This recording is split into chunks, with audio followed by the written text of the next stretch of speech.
Welcome, everybody. We're excited for our next episode of Fiction in Real Life.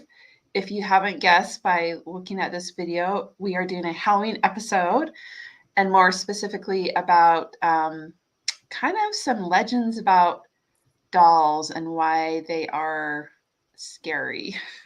I personally like dolls, but after this episode, you may not like them. Anyway, I am Heather B. Moore, and I am here with Julie Daines and Jennifer Moore. And first, we can just say, hey, what's any book news that anyone has? How about you, Jenny? What's your book news? I have this book news. Is it backwards when you guys see it? No, it looks good. It's called A Longing for Christmas, and it's the collection that comes out from Covenant. It's Shalon Litton, me, Karen Teft, and Aline Wecker that are in this with our short stories. So that's so cool. Awesome. When does it come out? It's out. You can get it on Amazon or Deseret Book or whatever. So a fun holiday read. What about you, Julie? Do you have any book news you want to share? I am back finally to a nice solid writing schedule. So hopefully I'll have some good book news coming up. Cool. Awesome. And I just had a book release last month about, it's a World War II novel based on the women aviators. And you can see it because my screen is kind of blurry. I put on like a blurry background. There we go. Okay. Anyway, so it's called Lady Flyer, and it's just about the women aviators during World War II. So it's fun to have it finally out. Anyway, we have a couple of spooky stories to share with you today. Jenny, do you want to go first? Yes, but before I do, Julie is going to introduce our special guest. I do have a special guest with me today. Some of you may remember the voodoo doll from a previous story special that we had about, creepy, yucky things. And I told the story about our haunted voodoo doll that my daughter brought me back from a New Orleans voodoo shop. And you can go back and look for that episode. You'll see her in the thumbnail. So far, she's been pretty quiet. So that's good news. This is actually the first time she's been out since the last time I had her out. So hopefully we don't stir up any bad juju. Okay, well, I'll start my story. My story is about another haunted doll, and it's a really famous one because they made a movie about her. And the movie's, maybe it's all fictional. I don't know. It's a haunting, so I don't know if you believe in it or not, but I will tell you what the people have said about this. So this is a story about Annabelle, and Annabelle is, so the movie's called Annabelle, but this is what the real Annabelle looks like. She is a little Raggedy Ann doll that a woman gave to her daughter for her 28th birthday. So the daughter is named Donna. She's a nurse, and this is 1970. So if you were a kid in 1970, or I guess a 28-year-old nurse, you probably had a Raggedy Ann doll. I had one. Anyway, so this nurse Donna, she had the doll. She loved this little doll, and she, put her on her bed. And she would come home and, she knew how she had made her bed, and the doll was kind of moved to a different spot, which she thought was kind of weird. And then she started to notice it was sitting in different places in different rooms in the house. And she, wondered, is my roommate, messing with me, or what's going on? So she and the roommate started to, have the doll with them a little more because they were kind of keeping an eye on it, because the roommate said, I wasn't the one that moved it. And they would see Annabelle move her arms sometimes. And they started to think Annabelle is maybe a ghost doll. Maybe she's haunted. So they had a medium come over, and they did a seance. And I should have said, the girl did not name Raggedy Ann Annabelle. This is what the medium said, that this doll is possessed by the ghost of Annabelle Higgins, who is a lonely little spirit of a girl who had been murdered nearby. And I had listened to a thing about this, and they said nobody can find any evidence of that, but it's still a great story. So they started giving Annabelle clothes and bracelets and dressing her up and things. And then everything kind of started to get a little spookier. They started to hear knocking sounds, whispering. It just like people say, when you go into a haunted room, the room got cold. And then one day the two nurses came home and Annabelle was standing in the hallway. And, you know, she's a floppy Raggedy Ann doll, so she doesn't stand up. And that was when they were like, oh, this is really scary. So Donna's roommate had a boyfriend who was over there a lot, and or maybe a fiance, and he said, we should burn this doll. This is scary. We need to get rid of it. But he shouldn't have said that in front of Annabelle, because Annabelle got angry. And while that boyfriend was asleep, he had a dream that Annabelle was like floating above him and she tried to choke him. And he woke up choking and screaming, and he found Annabelle and he threw her across the room. And after that, he had all these scratches on his body. So things started to really heat up. They got weird messages that were written, you know, in little girls' handwriting on parchment that they didn't know, you know, where did that come from? They started checking to see, is this something, is there an intruder? Is someone playing a trick on us? The dream, I don't know how someone would play that trick, or the scratches. But anyway, they were kind of just not really believing that Annabelle had gotten evil. So they started to do like things to catch an intruder. Like they put tape over the door to see if someone came in and that kind of thing. And they decided there wasn't an intruder. And one day they saw blood on Annabelle's hands and her dress. And they're like, we need help, professional help. So these nurses went to the church and found a priest, and they said, you know, we need help. We've got something evil in our house.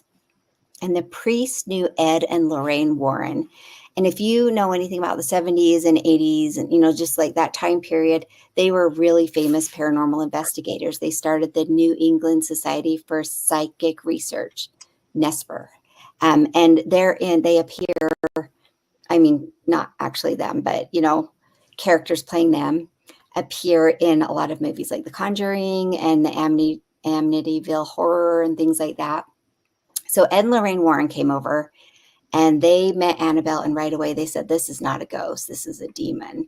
And so I'm going to tell you a couple, just really quick, 3 little things that happened once the Warrens took Annabelle home. They took her home and they locked her away in a case and put the case in, they call it their occult museum. I guess people could go and pay to see other items that they confiscated. But I'll tell you these really quick stories. Ed had found Annabelle floating by his desk, is why he locked her up. But the priest that had recommended them wanted to see Annabelle, and he, you know, he said, like, God is more powerful than any doll. He threw the doll across the room. And then on his way home, he had a car accident that nearly killed him. There was a detective that came over to see the occult museum, and he picked up Annabelle, I guess maybe before she was in the box. And whatever happened to him, he was too traumatized to ever talk about it again. And then the last person they were college kids that came, and one of the boys was just kind of being cocky, and he said, Annabelle, I dare you to scratch me like you scratched that boy. And, you know, they were kind of laughing about it, and he got on his motorcycle and drove home and crashed into a tree and died.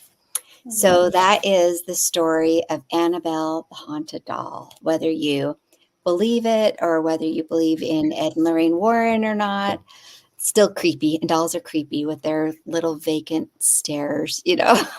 So anyway.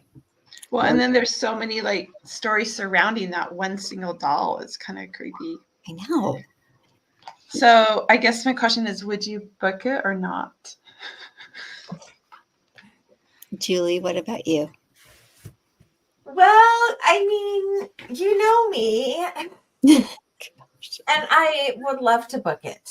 Honestly, every time I hear a story like this, and the story I'm going to tell next, question always comes to my mind: why don't they just freaking destroy it? Mm-hmm. You know, it's like, oh, don't destroy it. I'll take it. Oh, no, I'll put it in the museum, you know, so that, I don't know. So that's the first thing that I would probably maybe in the end have it be destroyed, because I don't know if it's really that bad of a thing, get rid of it. Right.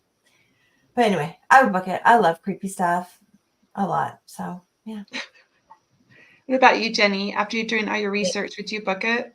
Too creepy for me. Plus, it's been booked a lot. You know, That is true. it's kind of a famous story. So I listened to an interview with Ed and Lorraine Warren, and the reason they didn't destroy all those items is because they were afraid it would release the demon from them. Like they're I kind of heard attached to that them. too. I don't know.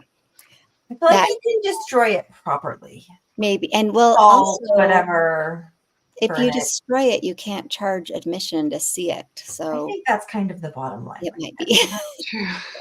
It's always about the money. Yeah. Right? Yeah, I probably wouldn't book it just because I feel like it'd be, you know, obviously a horror novel, and I don't really write horror novels, but I don't know. Maybe if I was a teenager, I would read it. I don't know if I'd read it even now. But Oh, I'd read it.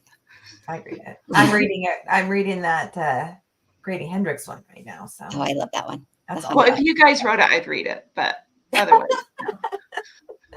Thanks. That's what I meant. Yeah. Anyway, awesome. Well, Julie, let's hear your story. Yeah. So my story is not about a haunted doll. It's a different object, and it's a Dybbuk box, which is a box that they used to cast away evil. It's a Jewish tradition, right? A Dybbuk is a Jewish folktale demon type thing. And so they could put them in there. They would try and capture their souls in these little boxes, and then they were called a Dybbuk box. So anyway, this one takes place in 2003, and this guy named Kevin Manis, this is a true story, a totally true story. This guy named Kevin Manis owned an antique shop in Portland, Oregon, and he went to this estate sale from a woman who was like 103 years old, and she was Jewish, and she was the Holocaust survivor. And they were selling things in lots. So you couldn't just pick what you wanted and buy it. You had to buy each lot separately. And he found a lot that had some stuff that he wanted. And it also included a Dybbuk box. And being also Jewish, he actually knew what that was. And so we thought, well, that's kind of cool. So he bought it and he took it home to his antique shop. And in his antique shop, there was like a small upper area where people could come and do their shopping. And then in the basement, there was a kind of a quite larger just storage area where they had shelving and just all the stuff that they had that they were still kind of waiting to prepare and bring up to sell was stored in this basement area. And it was a little bit dingy down there just because there were like fluorescent light bulbs hanging from the ceiling. But the light bulbs were really hard to change. And so they didn't really change them that often until it was like really like we can barely see it's time to change the light bulbs. So it was a little dingy down there, but it was no big deal. And so anyway, so it was Kevin, and he had this helper that also worked at the store, and her name was Jane. Anyway, so he brings the Dybbuk box home, and it's locked up tight. And he gets the lock finally undone, like with the screwdriver and stuff, and he opens it up expecting to be something amazing in there because, you know, even the people at the estate sale were like, oh, you're taking the Dybbuk box? Good luck, you know. Mm-hmm. Anyway, but in there he finds 2 pennies from the 1920s, a used candle, 2 locks of hair, a small tombstone that says Shalom, and a small wine goblet. So technically speaking, this particular Dybbuk box was meant to be a wine holder box, right? But then it got this malevolent spirit, whatever, in it or something. So anyway, the next day, Kevin goes out to run a few errands, and he leaves Jane to mind the store. And it's not quite time to open yet, so the front door is locked, and she goes down to the basement to get a few things. So she goes down there, but this time, for the first time, immediately when she gets down there, she can feel like something is watching her. And she's like looking around, but she knows she's the only one in the store. This is the only way in the basement. So it's kind of weird. So she walks down the aisles towards the far end of this basement. And all of a sudden behind her, she hears this smacking sound, like maybe a broom falling or something hitting the floor like that. And she turns around and she's like, hello, you know, she's thinking someone's down here, but nothing happens. So she she's like, well, this is weird. I'm going to leave the basement. So she tries to leave. And this chair flies off one of the shelves and lands right in front of her, blocking her path. And now she's getting super freaked out.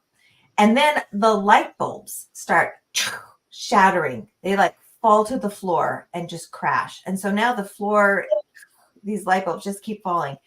She like hurdles this chair and makes a beeline to get back out of there. But when she gets to the top of the stairs, the door leading to the basement is shut and locked from the outside. So now she knows that she didn't do that because she's in there and Kevin wasn't supposed to be home. But maybe he got home. I don't know. So she's like pounding on the door, calling. Nothing happens. Finally, she pulls out her cell phone and she's like, Kevin, you got to get home. And Kevin can just hear like light bulbs crashing. Anyway, so he races home. He was almost home or to the store. He gets there. He opens the door and she's just like sitting there in like shock.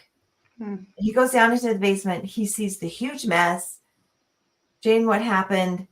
And she tries to explain it to him, but he is like, I mean, he's not even thinking about the Dybbuk box, right? He's not even thinking about that.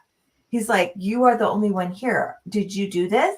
And she just says, you know, she swears at him. And then she just walks out and quits. And that's the end of Jane's working at the antique shop.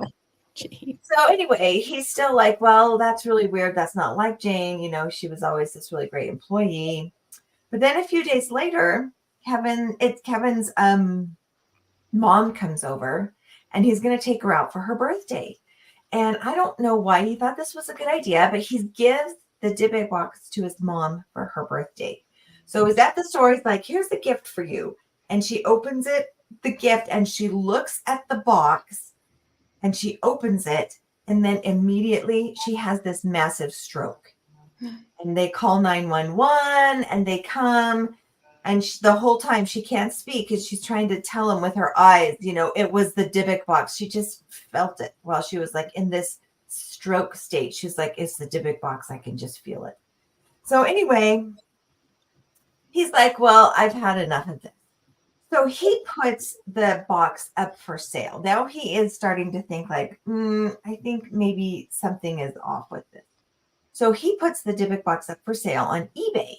And he kind of lists the stuff that had happened. And these college kids decide they want it. So they buy it. There's this young couple. They're not a couple. It's these two roommates. And they decide they want it because they're super into stuff like that. And they want to, oh no, I skipped a part. A young couple comes into the store and they buy it and they leave. And a couple days later, it's back at the store. He hears the door open and close and the Dybbuk box is back in the store with a note on it that says, this has an odd darkness about it. And then he puts it up for sale. Oh no, I'm way skipping ahead. Okay, so here's what happens. He is asleep. So like he's like sleeping above the store, right? And he's laying in bed one night and he has this terrible dream of this woman, an old woman, and her face is like all like mangled and awful. And she is right there and she just comes over him on the bed and just starts ripping off chunks of his face. And then he wakes up in a panic like they always do in these like haunted dreams.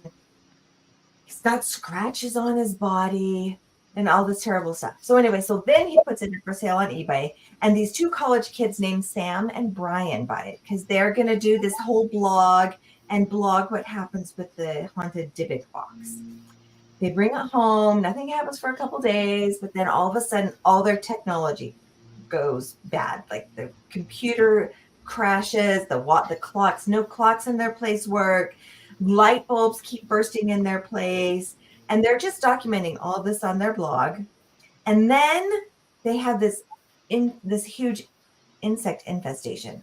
And the insects are crawling all over the Dybbuk box. It's just terrible. Then Sam starts losing big chunks of hair. And then Sam starts to feel like no matter where he is or what he's doing, always in his peripheral vision, there's this old woman with a veil standing there. But if he looks, he can't see it. But it's just always right there. He even started, instead of sleeping in his own dorm room, he would go over to Brian's room and just like sit on his bed all night long. And the whole time he could just still see in his peripheral vision of this old woman with her shawl. So anyway, they decide to sell it on eBay again. So it's back for sale on eBay. And this guy that owns a museum in Missouri buys it. And it gets there and he's all excited about it because all this stuff again has been listed on eBay, this whole spooky history. And he's all excited and he takes it to his little museum office and he opens it up and he's like, oh, boring. So he just leaves it in his office. And then again, everyone's computers start getting messed up. Everyone starts getting sick. All this stuff is happening. And they're like, get that thing out of here. So he takes it home to his wife, his kids. And he actually leaves it in his car. So he puts it in the back of his truck that is covered. And he parks out front. He goes inside, dinner, hangs out with his family, whatever. He goes to bed and he has this terrible dream of this woman in a shawl with this mangled face, and she just starts leaning over him in his bed and like gouging out his eyes. And he wakes up, his wife is like, Jason, are you okay? And he wakes up and he's like, oh, I'm okay. And he looks in the mirror and his eyes, it looks like he has the worst case of allergies. They're just all red all around his eyes. The whites of his eyes are all red. And she's like, oh my gosh, what happened? And he's like, I just had this, I don't know. I had this really bad dream. Then a few nights later, he's downstairs watching TV with his son. And his son goes, Dad, who's that? And he turns around and there's this old woman standing there with a shawl and this face that's like all old and kind of mangled. And the dad's like, you can see that? And he's all, yeah. So he's like, okay, he gets his wife, he gets his kids, and he's like, we are leaving this house right now, and we are taking your car. They drive away, try to figure out what to do with the Dybbuk box. In the end, they drop it off at this property that they own outside of town that nobody lives at. And they come back home. Then he goes all the way back, and he calls Kevin, the first guy that bought it at the estate sale. And they try and figure out how to, he doesn't want to, again, like you said, Jenny, he doesn't want to just like leave it there or destroy it in case whatever is causing the malevolent spirit inside it to get out. So he goes back to the estate place and this woman comes to the door and he's like, okay, we have a problem with this Dybbuk box. How do we make it stop? And it turns out that this woman and her sister, Havila, the one who had passed away, lived in Poland, during the war, and they had played around with like a homemade Ouija board. And she said nothing happened until one night the Ouija thing was going crazy and they felt this entity and they managed to, I don't know how they did it, put it in the box and lock it. And it hadn't been opened since then. Anyway, so they said that the thing that the words that the entity spelled out on the Ouija board were release me. Anyway, so they got a rabbi to come and do whatever it is, some kind of entrapment thing. And I guess the malevolent spirit is back inside the Dybbuk box. It's all locked up and nothing has happened since then. Wow. So would you book that story, Julie? I mean, it's kind of a long story, but yeah. Be like historical fiction, right? Or whatever. I do love it. I just love anything supernatural. Do I 100% believe in stuff like that, or that the Annabelle doll is 100% convinced? I mean, possessed. I don't know. I will say that it's fun to believe, whether it's true or not.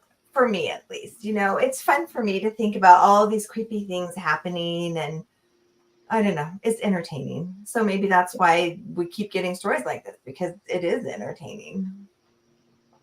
What But about you? I would try and book something like that. Again, I would probably in the end have the artifact destroyed. It's like Jumanji, right? People keep playing the Jumanji game over and over again. Well, why doesn't someone just destroy the dang thing? Yeah. They just keep hiding it till the next They generation. just keep hiding it. Who knows who's Yeah. going to find the Dybbuk box? They won't say, like, this was like on the news and everything, and they won't say where it is.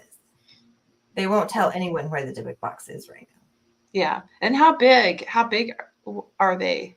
So Yeah, that's it's what I about mean, 2 feet tall and like maybe a foot wide. Okay. And when you opened it, it had the two panels in the front and a drawer. So when you opened it, like the little mechanism automatically opened the drawer underneath too. And like I said, I think originally it was just meant to hold, like back in Poland, maybe a family's good wine or something like that. Like, I don't think it's necessarily built to contain a Dybbuk spirit. Right. Yeah. What about you, Jenny? Would you book it? I think I wouldn't book it. It's kind of evil, It evilish. is I do evil. like the haunted part, the creepy part, but I don't know. Like the woman pulling off the flesh Like and attacking, yeah. that. I do like the, I don't know, computers not working. That's about as spooky as I would do it. So Yeah, I kind of like the idea of like, well, I personally probably wouldn't book it, but I think you can make it kind of like a Jumanji-ish story. Like that might be kind of cool, and bring some like history and traditions into it. So it's kind of based on maybe some beliefs out there. So that might be interesting. I mean, is that the only Dybbuk box in existence? There's probably No, more. there's other Dybbuk boxes. You can still find them on eBay. Oh, don't do that. There's still Dybbuk boxes that you can buy on eBay. Yeah. With locks of hair and pennies. I don't know. I don't know what is in them, but yeah, you can buy them. Yeah, interesting. For people like that Sam and Brian guy who wanted to, get famous from it. Yeah. Well, thanks for joining us today, everybody. We are always looking for stories, just anything, maybe something strange that has happened in your life or your family's life or family history or just anything that's kind of fun and quirky. So go ahead and email us at fictionirlauthors@gmail.com.